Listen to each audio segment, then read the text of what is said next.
पहला सवाल है बीजेपी के अध्यक्ष से, आप हमेशा रोते क्यों रहते?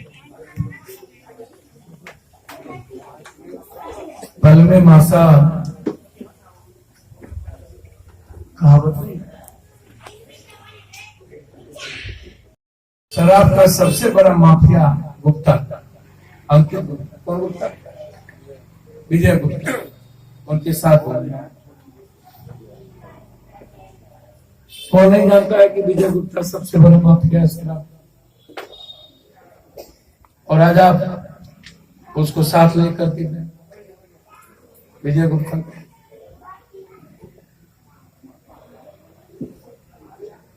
आपके संरक्षण में यहां पर शराब बिकता है। आप कहते हैं थाना के संरक्षण में, मैं कह रहा हूं आपके संरक्षण में शराब। आप प्रोटेक्ट करते हैं माफियाओं, आप प्रोटेक्ट करते हैं अपराधियों।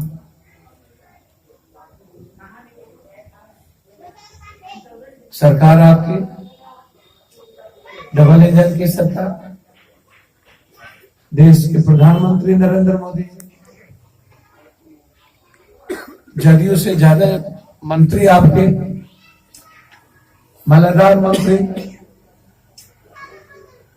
कन्हैया गुप्ता जी कौन सा गुनाह कर दिए थे? नगर अध्यक्ष होने के बाद आप उसकी मदद तक नहीं कर पाए। आप उन्हें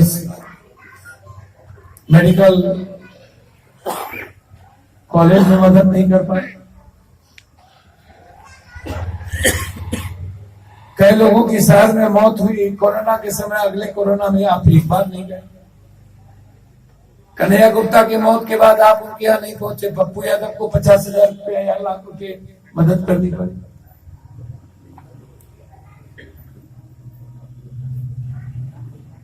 क्या उसके लिए भी सरकार की सहारे की जरूरत है?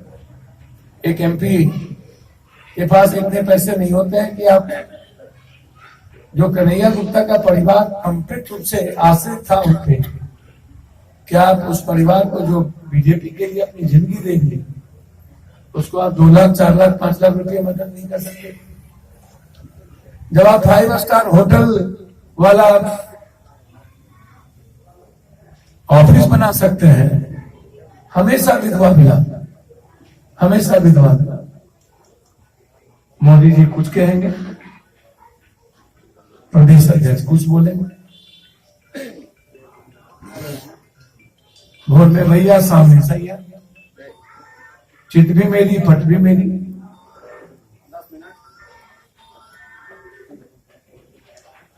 हर डाल पर उल्लू बैठा, जामू रिश्ता क्या, हमाम में सब नंगे।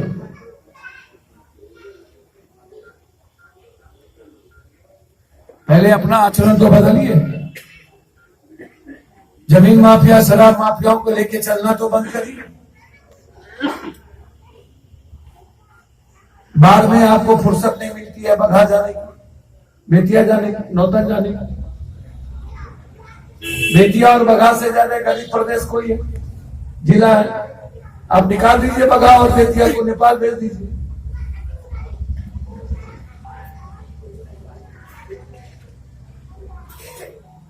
हम गन्ना से पूरी जिंदगी बदल देंगे बेटिया की, बघा की। आप किसान को मुआवजा तक नहीं दिला पाए। चीनी मिल के मालिक मनमानी करते हैं आप तो वो भी संभव नहीं। इतना कमजोर आदमी चुनाव जीतता कैसे है? आपको रिजाइन कर देना चाहिए। जब आपकी कोई सुनता ही नहीं है तो आप एमपी क्यों, भाजपा के अध्यक्ष क्यों? कोरोना में पप्पू यादव को दवाई देना पड़ता है आपके यहां। आपके एमपी कोरोना में एम्बुलेंस बंद कर देते हैं, एम्बुलेंस में शराब चलती है, एम्बुलेंस में बारूद ढोया जाता है, एम्बुलेंस में औरतें ढोई जाती है।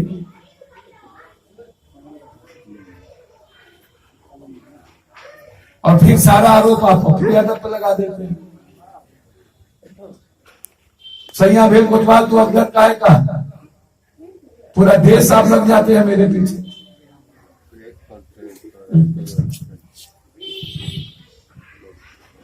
मुझको समझ में नहीं आता है कोई चीज।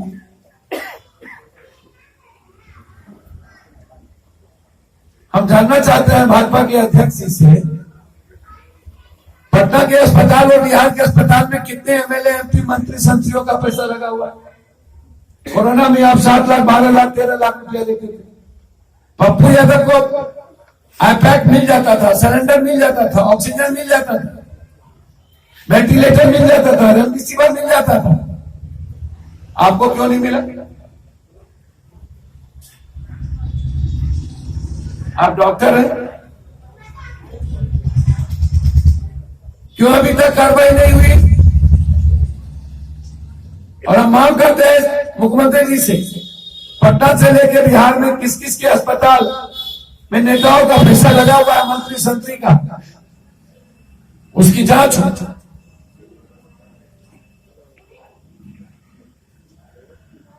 और कोरोना में कौन कौन अस्पताल लूटे हैं उसकी भी जांच। 10% भी लोगों ने कोरोना पेशेंट को नहीं बचने दिया। मेरा गुनाह यही था कि हम इनके मनमानी को रोके थे, एम्बुलेंस के मनमानी को रोके थे, ऑक्सीजन माफिया के मनमानी को हम रोके थे।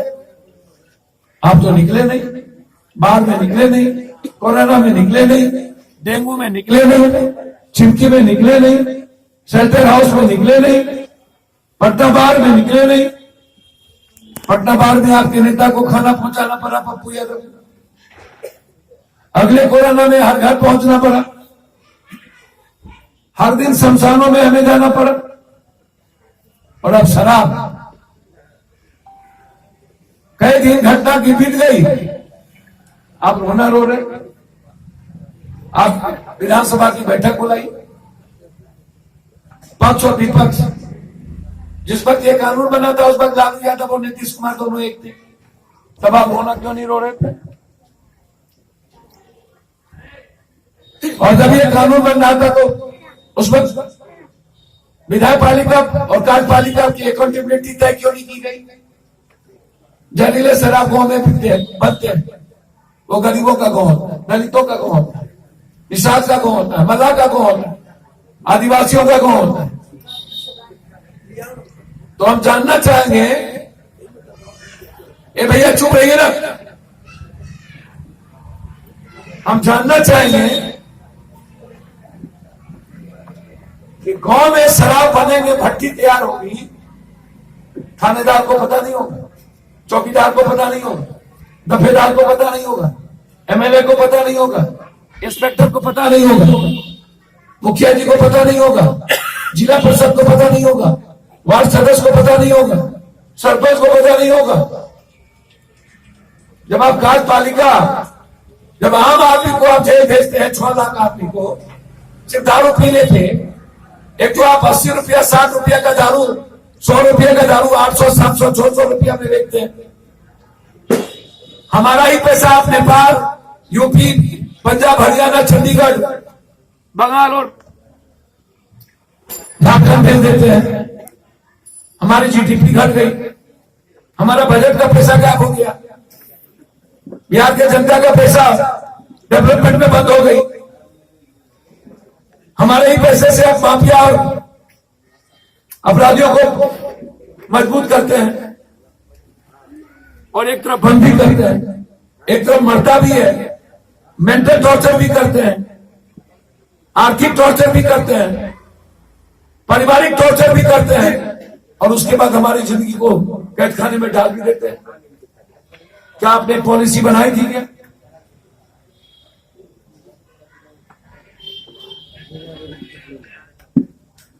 कौन नेता लगभग शराब नहीं पीते, वाइटनर नहीं लेते? कौन नेता कॉरेक्स नहीं पीता? कौन लोग वाइटनर नहीं पीते, सूंघते हैं? आप क्यों नहीं जांच करवाते हैं नेताओं की? सत्ता पक्ष और विपक्ष के जो प्रमुख नेता है उनका ब्लड सैंपल लिया जाए, उनकी जांच हो, वो दारू पीते हैं कि नहीं। जमदार से लेकर चौकीदार से लेकर के एसपी, कलेक्टर, डीआईजी, आईजी सबकी जांच हो। विधायक पालिका से लेकर के चारों व्यवस्था लोकतंत्र को सबसे ज्यादा मजबूत कौन करता है? जनता के टैक्स के पैसे से हमारा घर चलता है, हमारी बेटी कपड़ा पहनती है, बेटा कपड़ा पहनता है, हमें तनख्वाह मिलती है, और फिर जनता को झेल और हम मस्त। एक भी नेता और बड़े लोगों का बेटा बेटी क्यों शराब नहीं बनता है? तो जिम्मेदारी तय किस पर होगी? लोकतंत्र में पंचायत चुनाव जब आएगा तो शराब परोसो, विधायक पर चुनाव आएगा तो शराब परोसो, काउंसलर का चुनाव आएगा शराब परोसो। क्या ये लोकतंत्र है? किसको पता नहीं है कि बिना शराब परोसे वोट नहीं मिलेंगे? उसके लिए आप जनता को दोषी बना देंगे। अयोध्या में रहिएगा तो राम राम तो करना होगा ना। तो जिम्मेदारी तय करिए, डीएसपी से लेकर के इंस्पेक्टर, थानेदार, चौकीदार बर्खास्त हो, एक्साइज इंस्पेक्टर बर्खास्त हो, एक्साइज सुपरिटेंडेंट बर्खास्त हो, एसपी डीएम सस्पेंड हो। और जिस पंचायत में जहरीली शराब बनती है उस शराब के उस पंचायत, उस ब्लॉक, उस विधानसभा के जनप्रतिनिधि पर जिम्मेदारी तय हो। उनके फ्रीडम को छीनिए।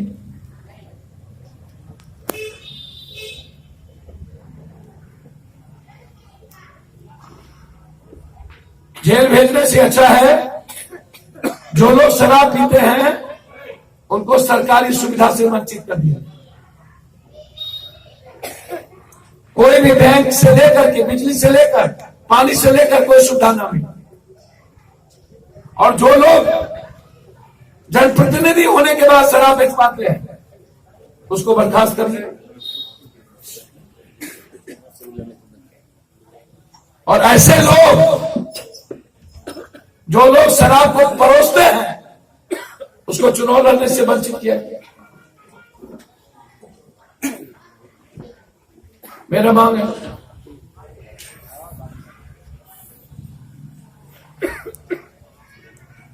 कानून बनाइए विधानसभा में।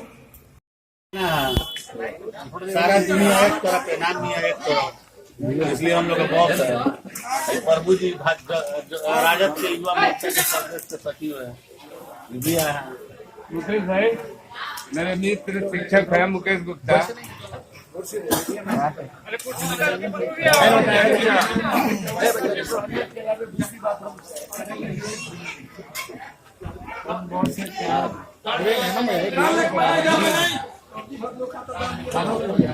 जी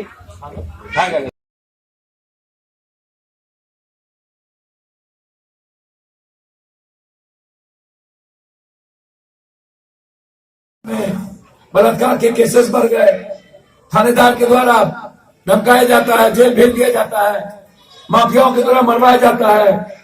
गोदाम पप्पू यादव का जेल चला गया चौकीदार, मालिक ने एक भी बड़ी मछली आज तक नहीं पकड़ाई तो उनकी संपत्ति जब्त नहीं हुई।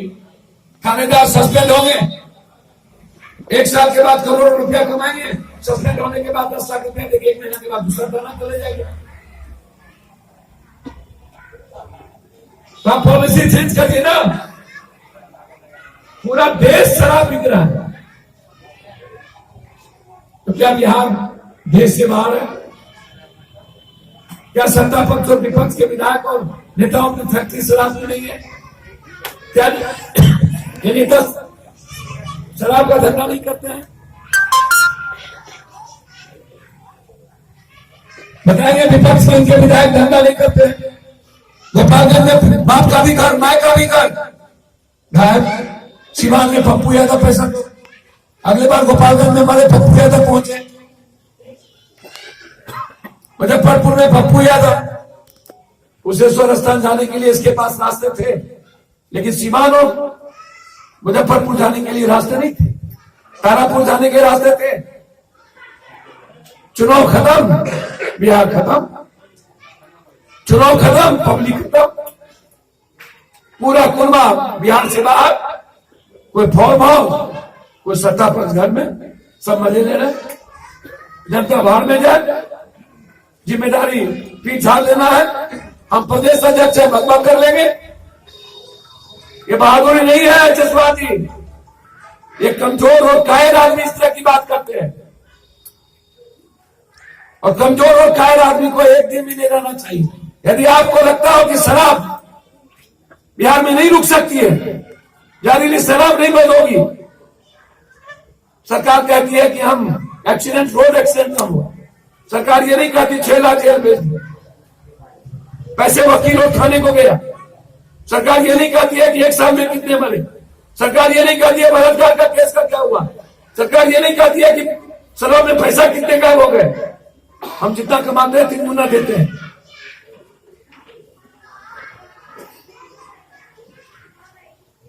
कौन कहावत है, फुंसी के लिए आप पैर कटोगे क्या? एक फुंसी के इलाज के लिए आप पूरा शरीर काट लोगे? फुंसी का ऑपरेशन करो ना, टैक्स बढ़ा दो, 80% दारू का टैक्स कर दो, ब्लॉक में 1, जिला में 3-4 कर दो, पैसे भी मेरे पास रहेंगे, बाहर पैसा नहीं जाएगा।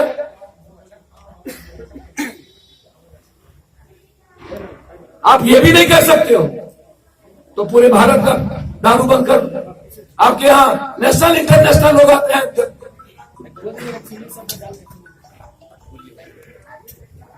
नेशनल इंटरनेशनल लोग आते हैं व्यापार के। मुझको आश्चर्य होता है जनाब, वो आपके होटल में नहीं रहते, यहां से लौट जाते हैं।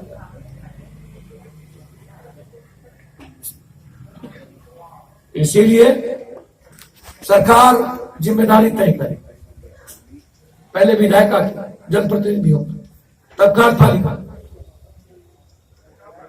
ऊपर से नीचे तक चारों संस्थाओं की, या नहीं तो आम आदमी शराब नहीं पी सके।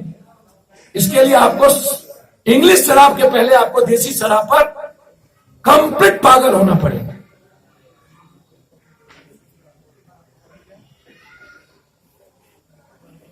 आपके नियत पर मेरा सवाल नहीं, आपके तरीके पर मेरा सवाल।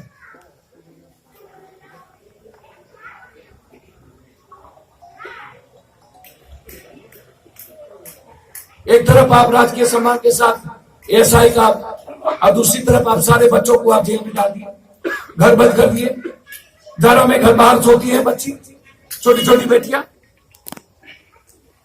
8 साल 9 साल के बच्चों को आप थाना में बैठाए हुए हैं।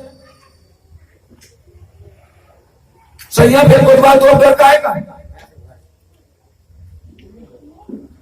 दूध की रखवाली बिल्ली को दीजिएगा, डीएसपी और दरोगा तय करेंगे मेरे बाद में।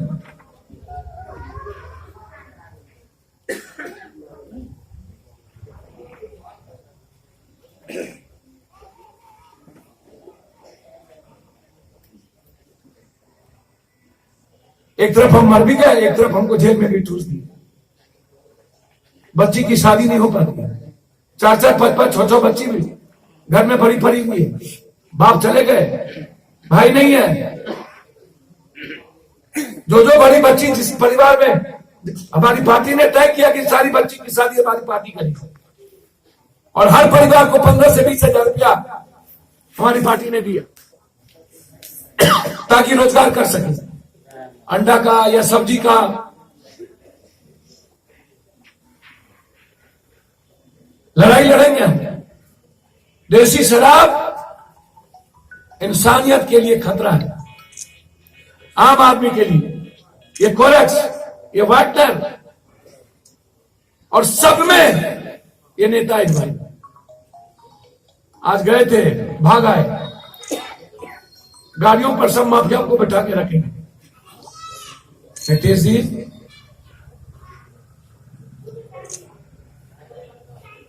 आपका आप सम्मान करते हैं। जसपाल जी, आप मेरे भाई की तरह हैं, आपके पिता मेरे साथ सांसद, हम पिता की तरह सम्मान करते हैं, लेकिन मौत पे राजनीति मत करिए, कोरोना पे राजनीति मत करिए।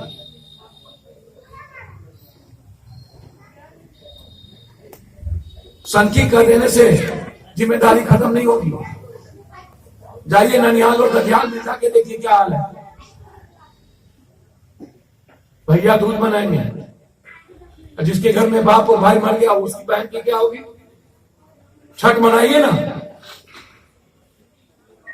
छठ मनाने के पहले आंसू तो पोंछिए। ईश्वर और अल्लाह को आप खुश कैसे करेंगे बिना आंसू पोंछे, बिना लोगों की मदद किए? सब मस्त हो गए।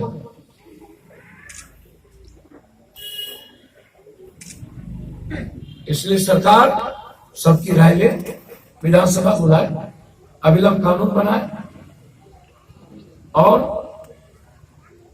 सरकार को सोचना चाहिए कि हमारे घर का पैसा बाहर ना जाए, डेवलपमेंट पे लगे, और जो जनता के टैक्स के पैसे से तनख्वाह लेती है वो जनता का नौकर है, चाहे विधायक पालिका हो या कार्यपालिका हो या चाहे न्यायपालिका।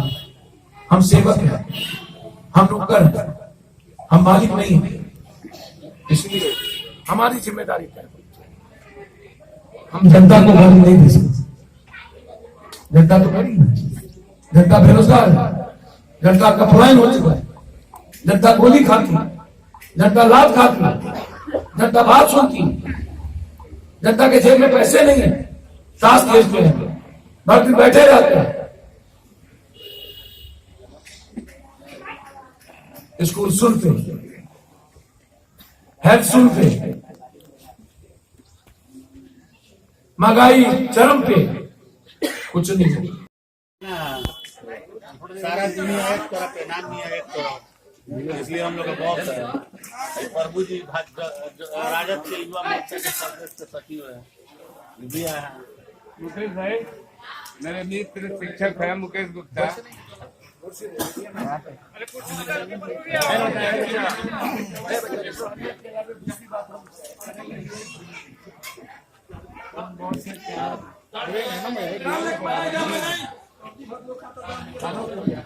जी